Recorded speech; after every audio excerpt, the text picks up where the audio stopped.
Boa tarde, meus irmãos, meus amigos queridos, como é que vocês estão? Pois bem, vamos meditar em Atos 10, né? Fala sobre a história de Cornélio, muito interessante, tem muitas lições aqui pra gente. Eu creio que, à medida que a gente vai lendo, a gente vai amadurecendo na compreensão do Evangelho da graça de Deus, sendo estendido aos gentios, e a maneira como Deus lida, né, também com como ele lida com a expansão naquela época, como ele trabalha de forma maravilhosa, né, para levar o evangelho às pessoas. E aí conta-se que morava em Cesareia esse homem chamado Cornélio, né? Cesareia era um reduto de César lá na Judéia, era uma base militar, né? E era muito cheio de gentios lá, né? E tinha mais, para falar a verdade, mais gentios até. E eles tinham um homem lá, o Cornélio, que era piedoso, temente a Deus com toda a sua casa e fazia muitas esmolas ao povo e sempre de contínuo orava a Deus. Sabe, gente, me chama a atenção esse texto porque existem pessoas que ainda não têm uma compreensão muito clara acerca da obra redentora de Jesus. Não tem uma compreensão, para falar a verdade. Tem gente que ainda não ouviu falar de Jesus, mas tem um temor de Deus. Eu estava esses dias assistindo um filme muito interessante, né, sobre isso, Terra Selvagem, né, que mostra pessoas, os índios, né, que, inclusive eu já passei até esse filme lá em Jaboatão, né, índios que tiveram experiência com Deus. A gente vê histórias de avivamento, né, como aquela que a gente vê lá no documentário Transform Nations, o segundo, lá no Ártico, a maneira como Deus se revelou aqueles iglus, né, aqueles iglus não, como é o nome que se diz, meu Deus? Aqueles homens, né, do Ártico lá, eu esqueci o nome. E é interessante, né? Tem pessoas que ainda não receberam com clareza a revelação acerca de Cristo, mas o temor que tem de Deus, né, faz com que busquem o Senhor em oração constante, né, que sejam caridosos, que sejam piedosos, que pensem no próximo, como era o caso de Cornélio. Ele temia Deus e, portanto, amava o próximo, se preocupava com o próximo, mas ainda não tinha uma clareza sobre Jesus. E aí, o anjo de Deus aparece a ele em visão, né, e diz: Cornélio, as tuas orações, as tuas esmolas subiram para a memória diante de Deus. Amigos, isso é muito forte, isso é muito interessante. Existem pessoas que, apesar de ainda não terem uma compreensão muito clara do Evangelho, mas suas orações têm sido ouvidas pelo Senhor. Suas orações e suas esmolas, a sua caridade, o seu amor, tem sido realmente recebido por Deus e guardado na memória do Altíssimo. Isso fala muito forte ao nosso coração, né? Como é tremenda a graça de Deus, a todo aquele coração que se curva diante dele, né? Isso nos faz pensar em uma série de coisas. Todavia, é bom lembrar que o anjo manda ele enviar mensageiros a Jope para chamar Simão, né? E para que Simão viesse até ele e anunciasse todo o evangelho. Ele não sabia o que é que Simão ia anunciar. Ele não sabia, ele para falar a verdade, ele até pensa que Simão é um tipo Deus, alguma coisa, algum anjo de Deus, alguma coisa, até que ele se adora, mais na frente a gente vai ver isso. Mas é interessante observar isso, né? Que ele foi ouvido por Deus, né? Ele foi recebido pelo Senhor, tudo que ele fazia, ele foi recebido pelo Senhor. Mas ele precisava ouvir o evangelho, foi isso que Deus se encarregou de fazer.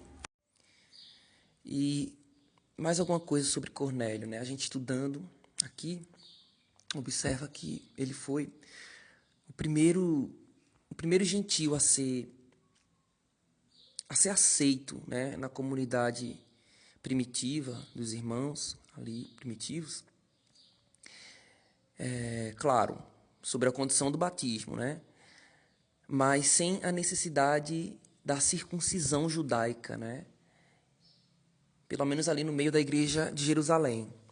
Então, É óbvio que houve muita resistência. Muitos cristãos assim que tinham uma tendência judaizante, legalista, ficaram realmente apreensivos com todos esses acontecimentos ali em torno de Cornélio, né, julgando que Deus não aceitaria esse tipo de ingresso sem circuncisão, né? E é exatamente por isso que Lucas escreve esse texto aí de Atos, capítulo 10, com tanto cuidado, mostrando, né, como foi o processo de revelação, como foi que Deus interveio, como foram as visões. Ele é bem cauteloso mostrando, escrevendo no livro de Atos, mostrando isso aí para que a igreja fique ciente, né?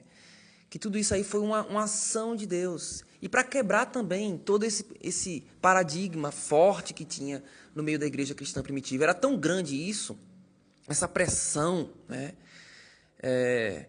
contra a inclusão de convertidos gentios no meio da igreja cristã ali primitiva, que houve até, a gente sabe, né, que houve o concílio, né, um concílio apostólico levado a sério para tratar dessa questão, para você ver como era forte essa tendência legalista daquele povo, né, dos primeiros cristãos.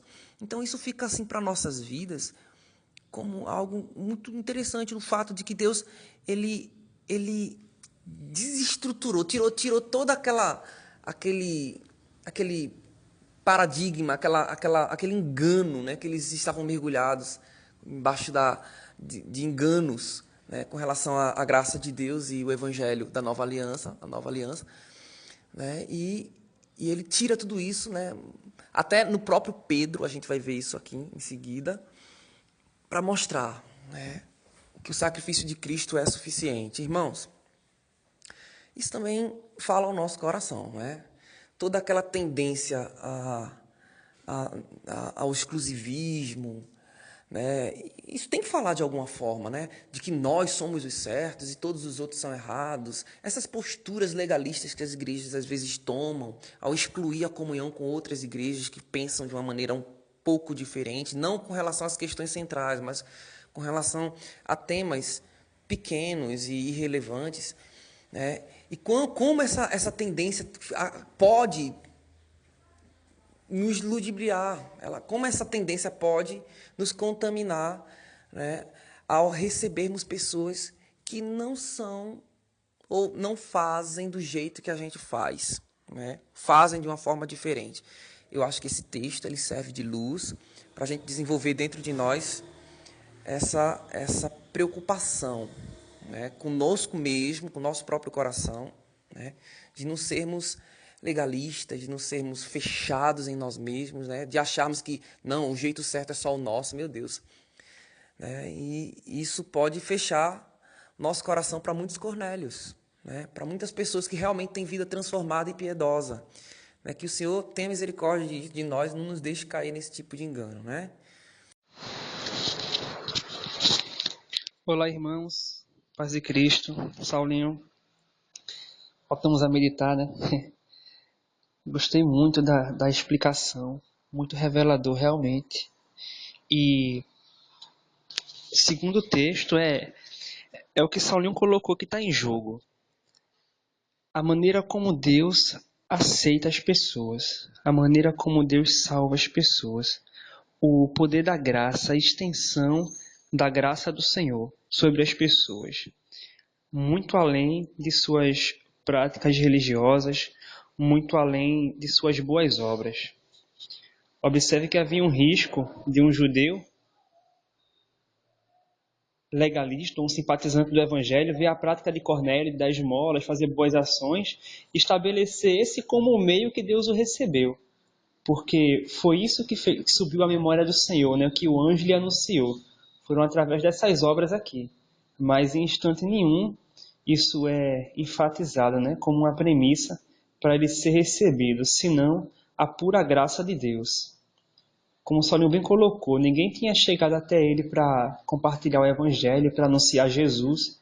O Deus que ele adorava, o Deus a quem ele se dirigia na hora nona, era o Deus Jeová, Senhor Todo-Poderoso, Criador, o Deus dos judeus, ao qual ele tinha ouvido falar De forma que, segundo lá em Romanos 1, Deus plantou a sua lei e se revelou em tudo que foi criado para todos os homens, de forma que nenhum deles fosse indesculpável diante de Deus. Então, todos os homens têm uma consciência da divindade, têm uma consciência que existe um Deus, têm uma consciência de que se tudo existe, existe para um propósito, ou teve alguma origem, para que ninguém seja nem indesculpável diante dele, como para que Deus possa agir soberanamente para comunicar sua vontade ao seu coração. E esse foi o caso de Cornélio e a sua família. Deus, de maneira soberana, sem intermédio de ninguém, comunicou suas verdades a ele. Ele era cheio de desejo de orar, de buscar o Senhor, de dar esmolas. E ele foi bendito. O anjo do Senhor se pronunciou a ele e ordenou que ele convocasse Pedro para lhe anunciar o evangelho. Engraçado que ele envia um empregado que a palavra também diz que era muito dedicado ao Senhor, também era piedoso. E ele reparte com eles aquela visitação do anjo e os envia. É uma história maravilhosa e fala justamente sobre isso, a maneira pela qual Deus aceita as pessoas.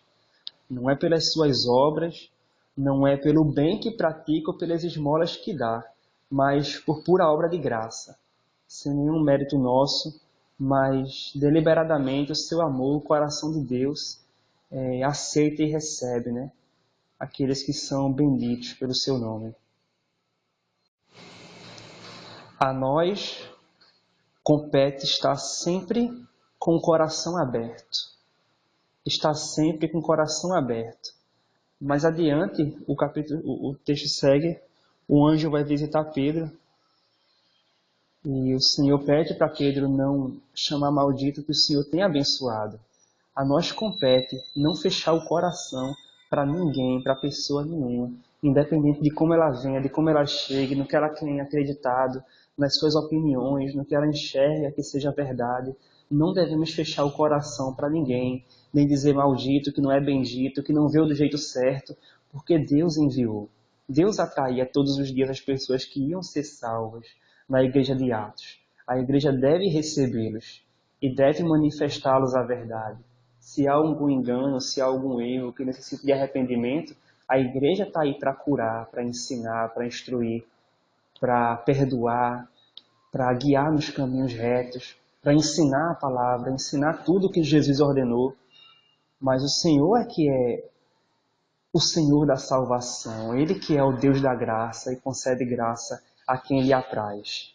Não vamos fechar as portas do nosso coração para aqueles que Deus já está de braços abertos.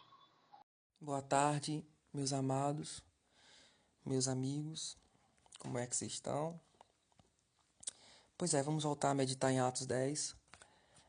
Pedro começa ao meio-dia lá, bate uma fome nele, ele começa a ter uma visão, né? Bater um êxtase de Deus, claro, e ele tem a visão de um lençol descendo do céu na direção dele. Eu fico imaginando Pedro nessa hora, né? Aquela fome, mas o que é isso vindo do céu? E de repente aquele lençol branco, puro, aquele lençol, né?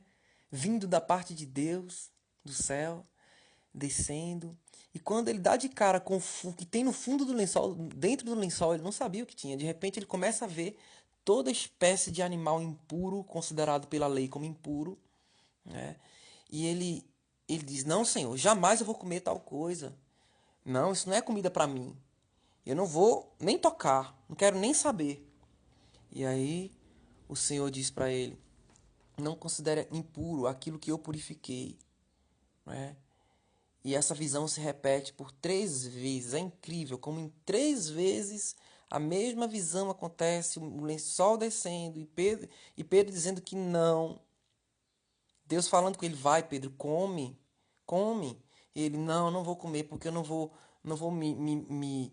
Eu fico imaginando, né? Não vou me sujar, né? Não vou me contaminar com esse tipo de coisa, esse tipo de comida, né? E Deus manda, come, eu estou mandando. Sabe, gente, o legalismo, a religiosidade faz com que a gente fique cego para a voz de Deus, fique cego, melhor, para a vontade de Deus, para o propósito de Deus, e fique surdo para que quem está nos ordenando é o Senhor. O legalismo, o nosso preconceito com relação ao que Deus pode estar fazendo na vida dos outros, o legalismo faz com que a gente fique dessa forma, preconceituoso. E isso fecha as portas para outras pessoas, fecha as portas para pessoas que antigamente, na nossa visão, eram impuras e indignas, né? Que na nossa visão, na nossa perspectiva, né, legalista, não deveriam estar no meio de Deus, né? Por isso e por isso e por aquilo outro, sabe? E Deus vai confrontando o nosso coração a dizer, olha, não considere impuro aquilo que eu purifiquei. Sabe, dizer não para Deus, Deus dizendo, não faça isso, coma, e eu dizer, não, Senhor, não vou comer, e Deus fazendo isso por 3 vezes, sabe o que é que isso revela, gente? Revela muitas vezes que o zelo que a gente tem por Deus faz com que a gente desobedeça o próprio Deus. Um zelo carnal, não é um zelo, uma obediência verdadeira, é um zelo carnal, um zelo humano. Não vem algo de Deus. Então, esse zelo, talvez pela imagem que ele tinha dele mesmo, entendesse? Talvez pela imagem que ele tinha, assim, acerca da perspectiva que ele tinha dos outros em relação a si. O que é que os outros vão pensar? Pode ser que ele estava pensando isso. O que é que os outros vão pensar se eu comer tal essa comida, né? Mas, na verdade, tudo isso era um símbolo, gente. Um símbolo do que Deus ia fazer na vida de Cornélio, na vida de Pedro, a partir de então.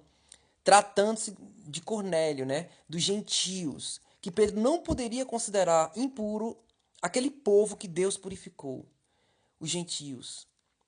E nós também somos gentios, né? Deus nos purificou pelo sangue de Jesus.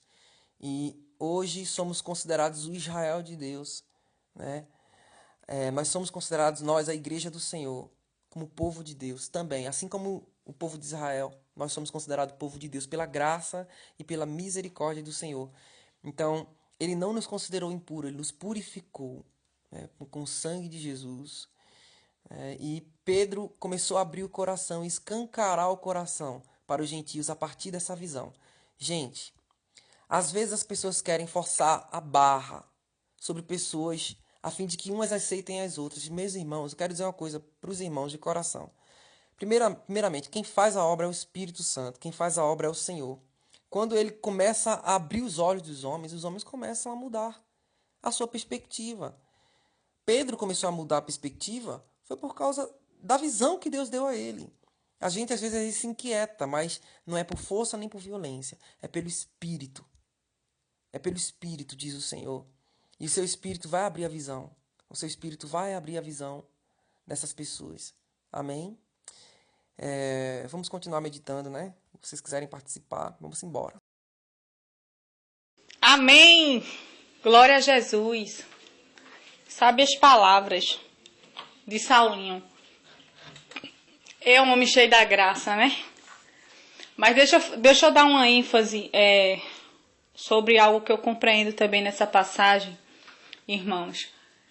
Sobre aquilo que eu creio e que o crente, o discípulo, não pode se abster, que é a oração.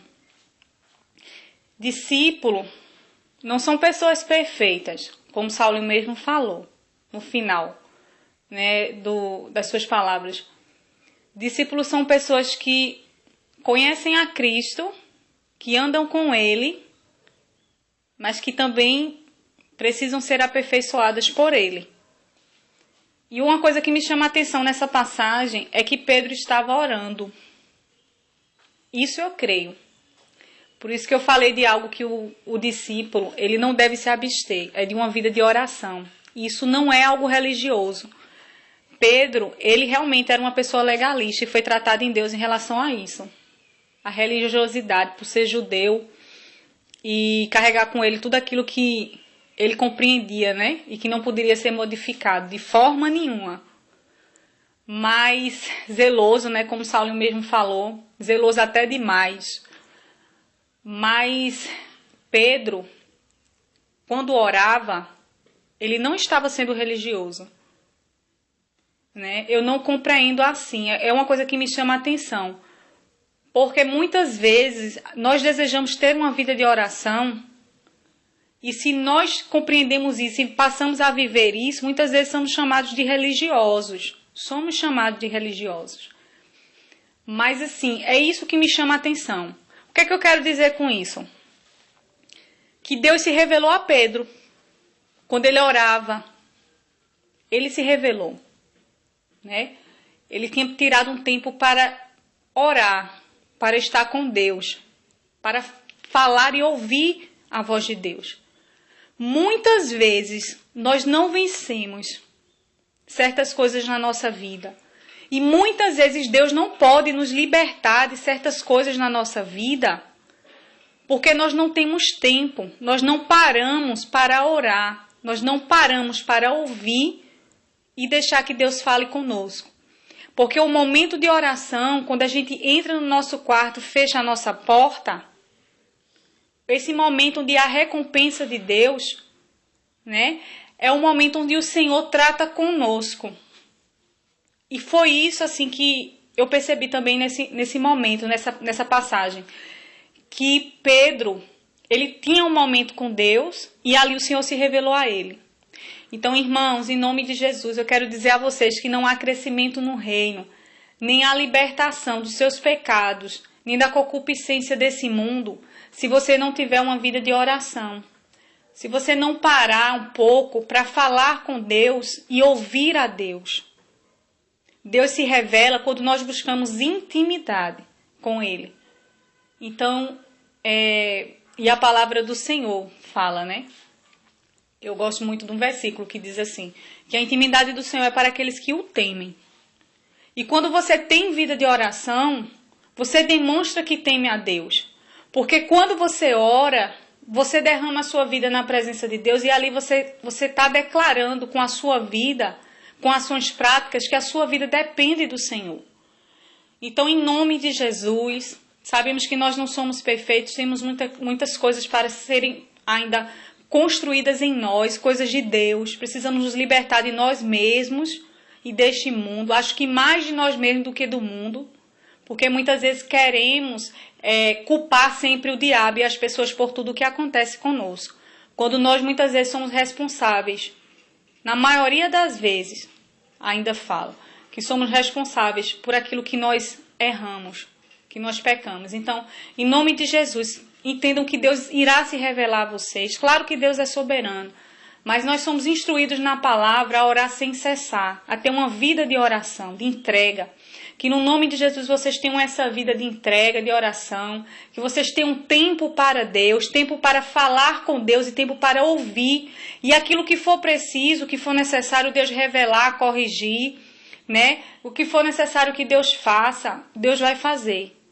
Mas vai fazer para aqueles que anseiam estar com Ele. Como diz a palavra do Senhor, né, que os mistérios de Deus são revelados para aqueles discípulos, quando ele fala lá na palavra, né, que os mistérios eram revelados ao princípio. A vós é dado o poder de ser revelado os mistérios do reino. Então, amados, em nome de Jesus, vamos ter vida de oração, vamos entregar a nossa vida de maneira prática ao Senhor, confiar a Ele todas as coisas. Tudo que a gente vai fazer, tudo que a gente precisa fazer, tudo que nós precisamos que seja mudado, ali Deus vai operando, Deus vai mudando e vai transformando não só o nosso caráter, mas transformando todas as coisas que nós temos colocado diante dele e nos usando para sermos instrumentos, como Pedro foi na vida daquele homem. Amém? Não só na vida dele, mas na vida de tantos amigos e familiares, né? Glória a Jesus. E assim seja feito. Como foi na vida de Pedro, seja feito na nossa vida. Em nome de Jesus, é a minha oração. Deus possa abençoar vocês poderosamente, meus irmãos.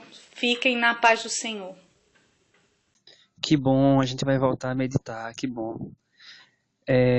Gostei muito aí da reflexão dos dois, do Saulinho, da Wanza, dos pontos que foram trazidos. E queria também cooperar um pouco. Bem, em relação ao legalismo de Pedro, né? Como eu tinha comentado já no áudio passado, no começo desse capítulo, quando o anjo estava falando com Cornélio, eu lembro que eu falei que o que estava em jogo aí, o que o Senhor estava trazendo, né, é a maneira pela qual ele aceita as pessoas, por pura obra de graça, por pura escolha da sua soberania. Então, como é que ele age em Pedro? Ele se manifesta a ele soberanamente na sua oração e revela a sua vontade. Pedro age com legalismo? Eu acredito que sim. Por quê? Porque se o legalismo, o que é?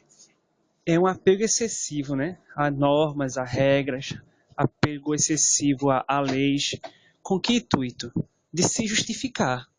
Porque se o próprio Deus falou com ele e disse para ele fazer algo que era contrário, e ele insistiu naquela posição que ia continuar fazendo, ele não queria quebrar a regra de Deus, ao ponto dele não dar ouvidos ao próprio Deus. Será que ele não cria que era Deus que estava falando com ele? Será que ele se negou a obedecer à voz de Deus? Não. Ele estava obedecendo à voz de Deus naquilo que ele já compreendia, naquilo que ele já tinha formado dentro dele. E o que estava em jogo, vou lhes falar novamente, é a maneira pela qual Deus aceita as pessoas. E não é pelo quanto que você cumpre regras, leis e mandamentos. Não é pelo quanto que você é dedicado, pelo quanto que você procura se santificar, orar. Não. Não tem nada a ver. A escolha de Deus é pura obra de graça. Não tem nada a ver com mérito. Não tem nada a ver com merecimento. Não tem nada a ver com o quanto que a gente dá, se esforça, contribui, aceita, retorna em amor, retorna em gratidão. Não tem nada a ver. A escolha do Senhor é unilateral. O Senhor purificou aquilo que era impuro e não devemos chamar impuro. E Deus estava assim tratando isso com Pedro. Que ele compreendesse que dali para frente não dependia dele, do que corre, não dependia das obras dele, não dependia de sua oferta, nem de sua obediência à lei, ou guardar as leis judaicas, não dependia de nada disso, ou guardar os mandamentos cristãos que Paulo tanto repetiu, né? Orai sempre, orai sem cessar, que para nós é o ponto alto, né, da intimidade com o Senhor, estar a sós com Ele, investir tempo nisso, orando a Ele, conversando com Ele, conhecendo Sua palavra, praticando, crescendo em intimidade com o Senhor. E Pedro tinha intimidade com o Senhor, e muita. Mas não é o quanto que a gente se esforça ou se dá para ter essa intimidade que faz da gente digno de qualquer coisa do Senhor. Isso é obra dele. A gente cabe somente ouvir e obedecer, reconhecer e obedecer. E nem isso é um mérito nosso. E só trazendo uma prática para a nossa vida, esse momento aí foi muito específico. Um sonho que um homem teve, Deus falando com ele, mandando ele fazer alguma coisa. Depois um sonho, uma visão que Pedro teve, o Senhor mandando Pedro ir pregar o evangelho, ir e anunciar a palavra. Isso é muito específico, viu, irmão? Isso não é regra, não. Deus não vai fazer isso sempre com todo mundo, toda hora, sempre que Ele quiser que alguém faça alguma coisa. Não vai não, viu? O que Ele tem para dizer, seus mandamentos, sua voz, sua vontade, está muito bem expressa nas Escrituras. A gente precisa conhecer e praticar no dia a dia, sem esse chamamento aí sobrenatural, né? O sobrenatural mais poderoso que podia acontecer a nós foi nossa redenção. Foi a fé que nos invadiu para crer, para a salvação, foi o arrependimento plantado pelo Espírito Santo. Isso foi sobrenatural o suficiente para a gente reconhecer a voz do Senhor em sua santa palavra e obedecer.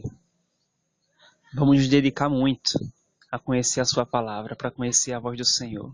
O Espírito Santo nos ajuda a lembrar as palavras de Jesus para que a gente vá e obedeça, como o Senhor se manifestou a Pedro para ele obedecer. E se dedicar a isso não é religiosidade, né? É piedade. É uma vida devocional, dedicada. E isso não atrai o céu para nós. Isso é um ato do caráter de Deus para conosco. Amém? Boa noite, irmãos. Paz, gente. Olha, esse texto é muito lindo. Essa passagem é muito linda. E eu acho também muito lindo como Deus conduz toda essa situação. Porque Cornélio estava lá, vivendo a vida dele, temendo ao Senhor, fazendo obras, né, piedosas, a Bíblia diz, orava continuamente ao Senhor. E Deus viu o coração desse homem, né? Fala com ele através do anjo de maneira sobrenatural, manda ir chamar Pedro. Cornélio, muito interessado, eu creio, nas coisas de Deus, imediatamente mandou os seus servos irem lá chamar Pedro. E nisso Deus já estava falando com Pedro, né, de maneira muito sobrenatural, né? Ele teve uma visão que também quebrou algumas coisas no coração dele que precisavam ser quebradas, né? É muito forte quando Deus diz: não considere impuro aquilo que eu não considere comum nem impuro, né? Aquilo que eu não considero. E aí 3 vezes Deus faz isso, né? Dá a visão a Pedro. E ele imediatamente se prontifica aí com aqueles homens. E quando chega lá, né? Os homens lá, Cornélio recebe o Espírito Santo. E toda a casa é convertida, todos aqueles que estavam lá, né? É muito lindo isso, irmãos, porque quando Deus tem uma situação para conduzir, ele fala com quem é necessário, né? Falou com Cornélio, falou com Pedro, para que não houvesse nenhuma dúvida, para que ele fosse exaltado, para que ele fosse o soberano mesmo, como ele já é. E como Lauzemar falou também, né, que Deus, por pura graça, né, ele acha aqueles que ele quer salvar e quer libertar, e aqueles que têm um coração como o de Cornélio, né, interessado nas coisas de Deus. É lindo, irmãos. Olha, eu fico passada com esse texto. É muito lindo. A gente precisa aprender, né, e confiar no Senhor, que Ele é um Deus maravilhoso, que encontra aqueles que estão de coração quebrantado e vem com a sua presença, trazendo salvação e derramando do seu Espírito. Também achei muito interessante o que o Anderson observou, né, de intimidade com o Senhor, porque quando a gente tem intimidade com Deus, a gente ouve a voz dele. A gente fica sensível àquilo que ele quer fazer. Talvez se Pedro não fosse um homem de oração e com um coração tão disponível, Deus talvez não usaria ele nessa situação.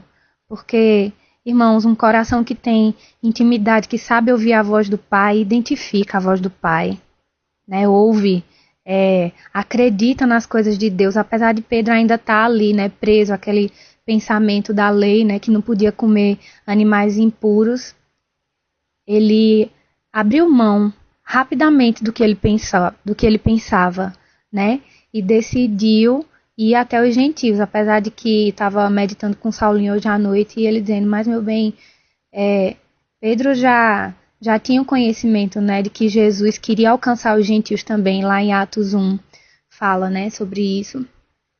Mas ali Pedro ainda estava com a velha mentalidade, mas eu acho admirável nele a maneira como rapidamente ele abre mão do que ele pensava e foi lá e obedeceu ao Senhor, foi disponível e cumpriu o propósito de Deus.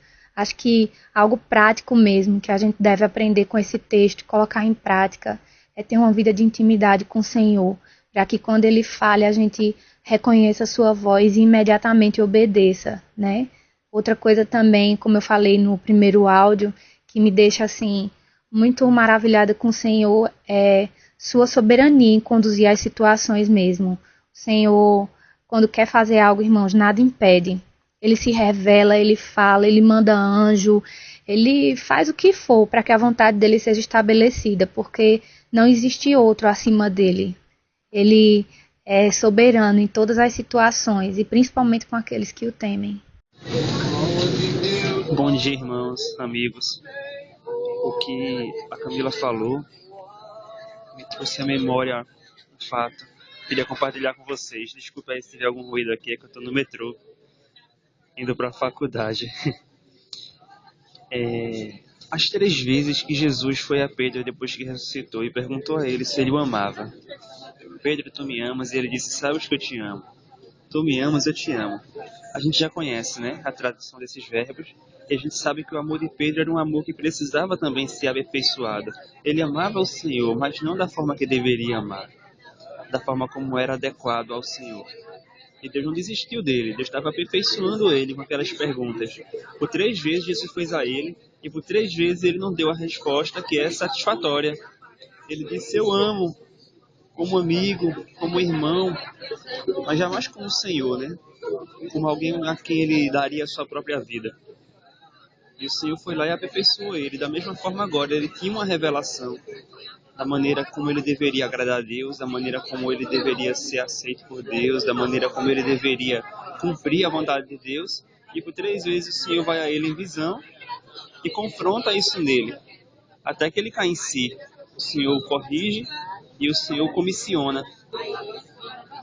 E eu queria trazer uma palavra para a gente aqui, que o Senhor tem despertado, né, para meditar. Irmãos, às vezes temos uma revelação da palavra, às vezes compreendemos alguma coisa, e que isso não faça com que a gente se sinta pleno na revelação, pleno no conhecimento, mas que faça a gente cada vez mais humilde, submisso, reverente, sabendo que o Senhor é abundante em sabedoria e que a gente está engateando no conhecimento da sua vontade, e que a qualquer momento Ele pode nos surpreender e manifestar algo completamente maior, não diferente, não novo, rejeitando aquilo que Ele já nos deu, mas algo maior, mais surpreendente, mais maravilhoso, que complete e deixa a gente de repente perplexo, admirado, achando, poxa, eu achei que sabia tudo, que esse assunto aqui eu já tinha esgotado, mas não. O Senhor veio e me surpreendeu na sua palavra, me surpreendeu através de um irmão, me surpreendeu através de uma pregação, me surpreendeu através até de uma visão. O Senhor é Deus para fazer como Ele quer. Então, que como o Senhor fez com Pedro, né, que era apóstolo, e mudou um conceito dele, isso traga para a gente humildade e temor nessa caminhada, né, de aprender da sua palavra.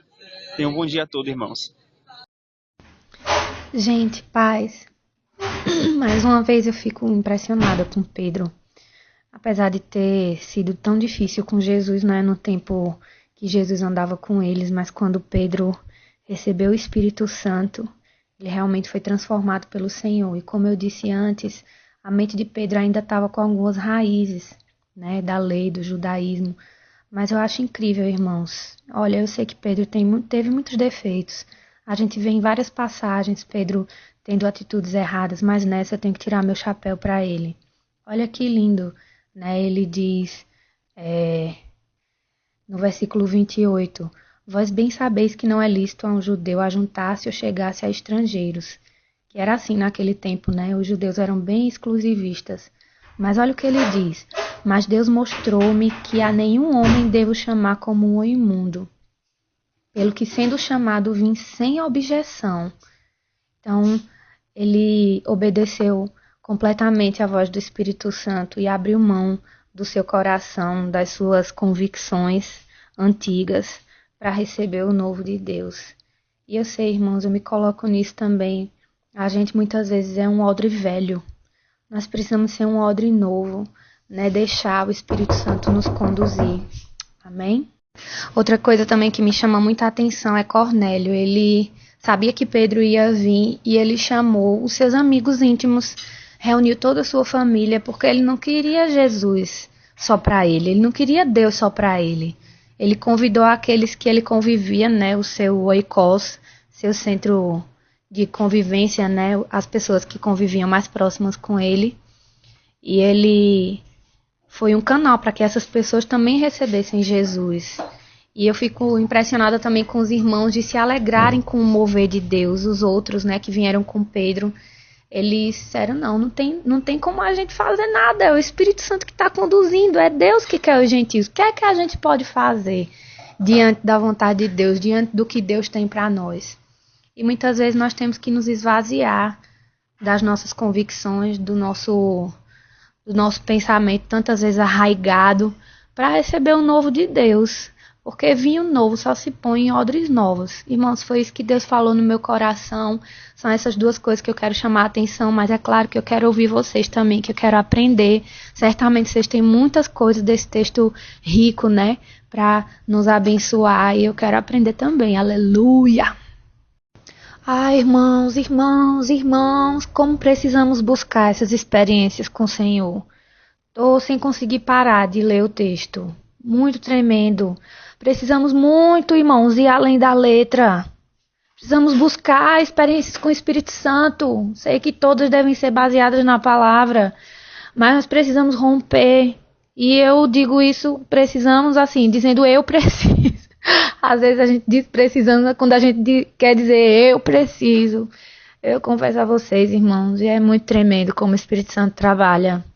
Ele nos leva à vontade dele e a gente fica perplexa, maravilhada com o que o Senhor faz. Nós precisamos ser uma geração que busca experiências com o Espírito, irmãos. Porque quando o Espírito Santo fala, é voz de trovão. Não tem como a gente permanecer do mesmo jeito. Quando o Espírito Santo quebra paradigmas dentro de nós, não tem quem faça voltar. É por isso que muitas vezes nós lidamos com pessoas, com os nossos discípulos, e a gente quer porque quer abrir a mente das pessoas e colocar a verdade. Mas, irmãos, nós precisamos orar pelos nossos irmãos também. Senhor, que os nossos discípulos tenham experiências profundas contigo. Em nome de Jesus, que o teu poder venha, porque, irmãos, quando o Espírito Santo revela, acabou-se. Não tem como. Amém? Eu estou aqui perplexa com esse texto, sem conseguir parar de ler, mas eu tenho que parar para fazer minhas coisas também. Amém? Amo vocês. Um beijo. Quando a gente vê aqui no versículo 25, que diz assim: aconteceu que indo Pedro a entrar, lhe saiu Cornélio ao encontro e prostrando-se-lhes aos pés o adorou. Mas Pedro levantou, dizendo: ergue-te, que eu também sou homem. A disposição de Pedro de rejeitar aquela atitude de adoração daquele homem, né? Eu queria falar para vocês nessa tarde sobre a condição do homem de receber adoração e a condição do homem de adorar outro homem. Veja que a gente sempre tem uma predisposição no coração de adorar alguém. Isso é algo indiscutível, né? E a gente tem que começar a se questionar, assim, no Senhor, se muitas vezes nós não temos recebido adoração, né? Por algo que Deus nos envia para fazer, ou algo que Deus ele faz através da nossa vida e tem feito através da nossa vida. A gente tem que começar realmente a se questionar no Senhor se nós não temos recebido a adoração de homens, né? E se nosso coração também não tem adorado a homens, esquecido que homens são homens. Eu até entendo Cornélio, sabe, amados? Eu até entendo porque a maneira como Deus se manifestou a ele, né, enviando aquele anjo, a maneira como Deus falou com ele, enviando o anjo e pedindo que ele enviasse pessoas até onde Pedro se encontrava, eu até chego a compreender. Talvez na cabeça de Cornélio Pedro fosse uma pessoa diferente, Pedro fosse uma pessoa especial. Afinal de contas, Deus tinha se revelado a ele acerca de Pedro de uma maneira tão gloriosa, né? Mas a gente vê o posicionamento de Pedro aqui de rejeitar. É isso que me chama a atenção. E isso, mais uma vez, confirma na palavra, né, o declínio realmente faz cair por terra essa doutrina onde a centralidade é o homem. Essa é a questão. E Pedro, ele poderia até pensar diferente, não agir dessa forma. Ele poderia até receber isso com bons olhos. Porque a gente vai ver na palavra do Senhor, aqui a partir do versículo 37, quando ele começa a pregar sobre a verdade, ele diz: vós conheceis a palavra que se divulgou por toda a Judéia, tendo começado desde a Galiléia, depois do batismo que João pregou. Como Deus ungiu a Jesus de Nazaré com o Espírito Santo e com poder, o qual andou por toda parte fazendo bem, curando a todos os oprimidos do diabo, porque Deus era com ele. Adivinha quem eram as testemunhas de todas essas coisas? Ele fala aqui no 39. E nós somos testemunhas de tudo o que ele fez na terra dos judeus e em Jerusalém, ao qual também tiraram a vida pendurando-o no madeiro. No versículo 40 ele fala: a Jesus, no caso, ressuscitou Deus no terceiro dia e concedeu que fosse manifesto, não a todo o povo, mas as testemunhas que foram anteriormente escolhidas por Deus, isto é, novamente, ele ressalta a nós. E ele ainda fala que comemos e bebemos com ele depois que ressurgiu dentre os mortos. E nos mandou pregar ao povo e testificar que ele é quem foi constituído por Deus, juiz de vivos e dos mortos. Então veja a situação de Pedro aqui. Ele começa a pregar e ele fala assim: nós somos testemunhas daquilo que aconteceu. Nós somos testemunhas desse Jesus prometido, profetizado, que veio, que praticou todas essas obras, morreu e ressuscitou. Nós somos testemunhas. Nós, quando ele ressuscitou dos mortos, comemos, bebemos com ele. Então, o coração dele poderia até aceitar, como eu havia falado, de bons olhos, né? Essa questão desse homem, desse posicionamento, diante de tudo que ele já tinha vivido, diante de tudo que ele tinha presenciado. Mas a atitude de Pedro foi diferente. Eu quero repetir mais uma vez o versículo 26 que diz: ergue-te, que eu também sou homem. Ele sabia da condição dele. Cornélio ainda não tinha atentado que o que estava em Pedro não pertencia a ele, mas provinha do Senhor. E isso sim é que seria merecedor de toda honra e de toda glória.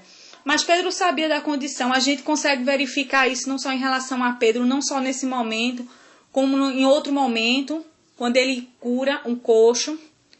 A gente consegue observar isso nas atitudes de Paulo. A gente tem como exemplo Paulo ali, curando também um homem coxo.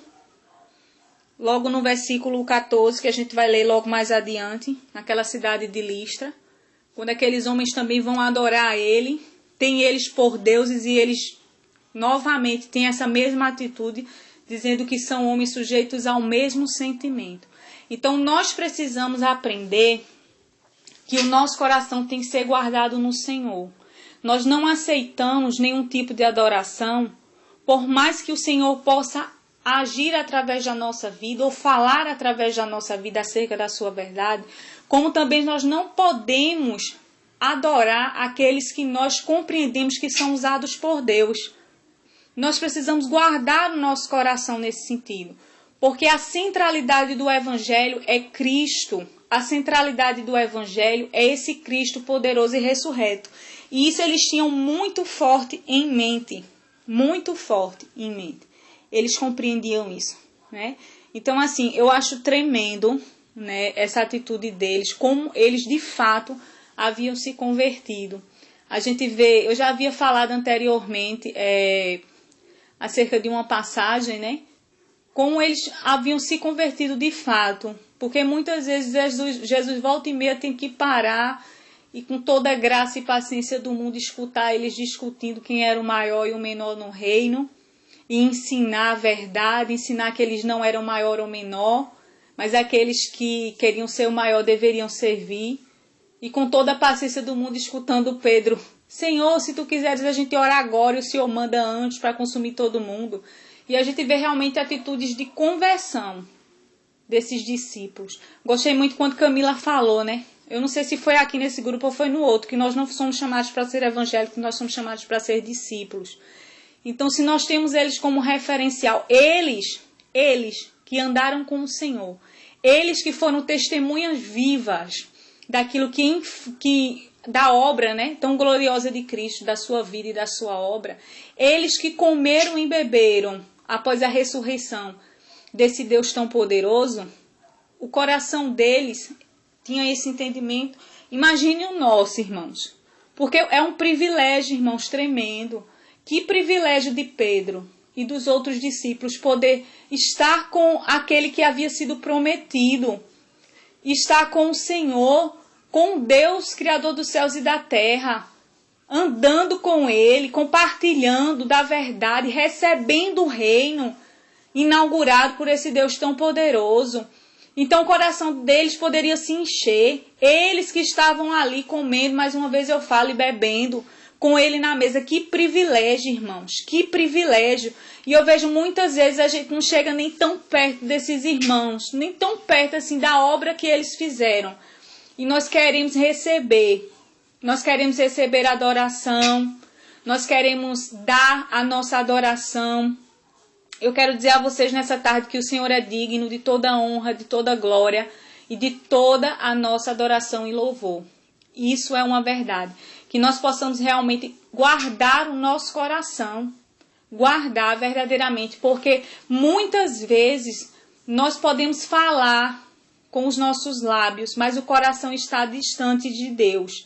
Muitas vezes a gente declara que isso não é verdade, mas o nosso coração se enche. Eu falo até de mim, irmãos, em nome de Jesus, que eu seja a primeira pessoa a ser corrigida nisso. Muitas vezes o Senhor usa a nossa vida pela misericórdia dele para fazer algo. Muitas vezes o Senhor fala através de nós, confirma algo através de nós. E ao recebermos um elogio, qualquer atitude nós recebemos, o nosso coração se enche. Que nós possamos, em nome de Jesus, nos esvaziar. Que nós possamos realmente desejar que o Senhor reine da nossa vida. Que nós possamos abrir mão de todas as coisas que possa trazer glória ao nosso coração, à nossa alma. Porque Ele é digno. Ele é digno. E eu quero só encerrar, né, depois dessas observações. Eu gosto muito também desse versículo 43, que fala assim: dele todos os profetas dão testemunho de que por meio do seu nome todo aquele que nele crê recebe remissão dos pecados. Aleluia! Todo aquele que nele crê recebe remissão dos pecados. Essa pessoa é comprada. Essa pessoa é perdoada. Não deve mais nada. Essa pessoa foi resgatada pelo sangue, comprado por alto preço. É tremendo esse versículo. E uma última observação acerca do batismo, que ele imediatamente batiza aquelas pessoas, né? A gente não vai encontrar na palavra nenhum trecho que contraria a questão do batismo de imediato, né? Eu vejo que isso é praticado realmente por Saulinho, né? Pelos irmãos, porque a gente não tem muito o que esperar, irmãos. A gente vê nas passagens, isso daqui é algo incontestável. Em relação a Pedro, as viagens missionárias, como ele se comportava, em relação a Paulo, todos sempre... A família do carcereiro mesmo é um exemplo. O carcereiro, quando se converteu com a sua família, né? A gente vê realmente que não havia demora no batismo. Uma vez a pessoa cria no evangelho, imediatamente era batizado. Então eu vejo assim que muitos ministérios, muitas vezes, eles passam tempo, irmãos, tempos, e tem aquele estudo, e é 1 mês, 2, chegam até 4 meses ou mais, né? E para assim batizar. Então, que no nome de Jesus a gente comece a orar, a gente comece realmente a praticar a palavra como ela deve ser praticada. Isso não é algo meu, isso não é algo de denominação, isso é mandamento do Senhor. Uma vez que é professada a confissão de fé, nós temos que ter o posicionamento de batizar o quanto antes, porque era assim que os discípulos faziam, porque era assim que deveria ser feito. Amém? Eu quero agradecer ao Senhor por estar aqui com vocês mais uma vez. Meu Deus, 12 minutos, irmãos, eu falando aqui, falando. Aí Camila fala que está lendo esse texto, que não para de ler, que não consegue. E eu aqui falando, mas é para nossa edificação. Quero agradecer aos irmãos, esperar também um comentário de Saulinho de Lau, que me edifica tremendamente, que a gente possa continuar, irmão. Vamos ver se a gente continua o texto todo dia para a gente terminar e ir para outro, para que a gente possa crescer mais ainda no conhecimento. Amém? Deus possa abençoar vocês poderosamente, meus irmãos queridos. Fiquem na paz do Senhor. Olá, meus amigos. Boa tarde. Eu estou um pouquinho adoentado, mas estou aqui ouvindo vocês compartilharem sobre o tema e muito feliz de ver a participação de todos. Realmente, isso alegra o coração da gente. Eu creio que muito mais o coração do Senhor edifica a vida da gente e de muitos outros. Eu creio que esse grupo tem que crescer mais. Mas Pedro o levantou dizendo: ergue-te, que eu também sou homem. Quando Cornélio foi lá adorar e prostrar-se nos pés dele, né? Eu vou seguir a linha de vocês aqui, né? Só compartilhar algumas coisas que me estavam ao coração. Primeiro, todos os verdadeiros servos de Deus, os verdadeiros, todos, que são verdadeiros do Senhor, abominam a adoração aos homens. Eles nem adoram, nem querem ser adorados. Eles compreendem que só existe um que deve ser adorado, que é o Senhor. Eles se incomodam com o fato de ter homens se inclinando aos seus pés diante deles, sabe? Para adoração, né? Eles se incomodam com a adoração dos homens. Os verdadeiros servos são assim. E a gente vê esse exemplo de Pedro, como vocês falaram também. Existe o exemplo de Paulo, existe o exemplo de João Batista, né, que quando chegaram para ele perguntando se ele era o Messias, ele disse que não. Se ele era o profeta, não. Quem tu és? Eu sou uma voz que clama no deserto, preparai o caminho do Senhor. E quando os discípulos dele viram, quando ele viu Jesus e chegou perto dos seus discípulos, disse, olha, eis o Cordeiro de Deus, que tira o pecado do mundo. Os verdadeiros servos apontam Cristo. E muitas vezes aqueles que o seguiam deixam de segui-lo para seguir Jesus. O espírito de Satanás, o espírito do anticristo é que clama por ser adorado. É Satanás que quer ser adorado. E essa índole satânica, essa mentalidade anticristã está muito impregnada hoje, né? E muita gente que se diz de Deus, que não entende a mente de Cristo. A Bíblia diz, nisto reconhecereis o espírito do anticristo que já está no mundo. Todo espírito que não confessa que Jesus Cristo veio em carne, esse espírito é do anticristo. Não vem de Deus. Então, assim, o espírito maligno, ele quer ser adorado. Ele não entende o vir em carne do verbo. Ele não entende o processo de esvaziamento. Não passa pela mente de Satanás. Ele não consegue compreender o que é humildade, o que é se quebrantar, o que é se esvaziar de si. Porque ele é cheio de orgulho. Isso está em seu coração. O espírito do anticristo clama por ser adorado. Já Jesus se esvaziou da sua glória. Ele se esvaziou de tudo aquilo que tinha anteriormente como verbo. Se esvaziou, assumindo a condição humana. E existem casos interessantes sobre Jesus. Um fato me chama a atenção, meditando em Jesus. Quando alguém chegou para Jesus e disse, bom mestre, que farei para herdar a vida eterna? Acho que o jovem rico, se eu não me engano. Rapaz, Jesus dizer, não, bom mestre não, bom só há um, o Pai. Sabe, gente? Eu fico imaginando, rapaz, espera aí. Jesus é a pura expressão da bondade. Ele mentiu? Sabe, gente, o que eu vejo em Jesus é glória para o Pai o tempo todo. Tudo que ele fazia era glorificar o Pai. E a glória dele era glorificar o Pai. Sabe? Era que Deus fosse glorificado. Mas, infelizmente, o que é que a gente vê hoje em dia? Não vê o Espírito de Cristo. A gente não vê em muitos pastores, em muitos ministérios, em muitas situações. Esses dias eu estava assistindo a Rede Record, vendo um pastor lá famosíssimo, que vocês sabem muito bem quem é. E perguntaram a ele, o que é que você diz de si mesmo? Ele disse, eu sou um grande homem de Deus, é isso que eu sou. Peraí, ou você é homem de Deus ou você é grande. Não dá para ser grande e ao mesmo tempo homem de Deus. Não dá para estar por cima e estar embaixo ao mesmo tempo. Ou você vai estar por cima dos outros, liderando, sendo maior sobre todos, ou você vai estar aos pés dos outros servindo. A gente tem que fazer uma escolha. Mas o que a gente vê são pastores, líderes, homens dons, buscando a centralidade que só é de Jesus. E a igreja fica com foco nos homens, foco nos métodos, foco nos resultados. A idolatria gospel, que é até mais perigosa do que a idolatria católica, porque eu acho que a idolatria gospel é sutil. E os seus ídolos estão vivos. Então, queridos, vamos adorar o Senhor de todo o nosso coração. Só Ele é digno de toda adoração. Só o Senhor, que o nosso coração tema e trema diante dessa verdade. Amém.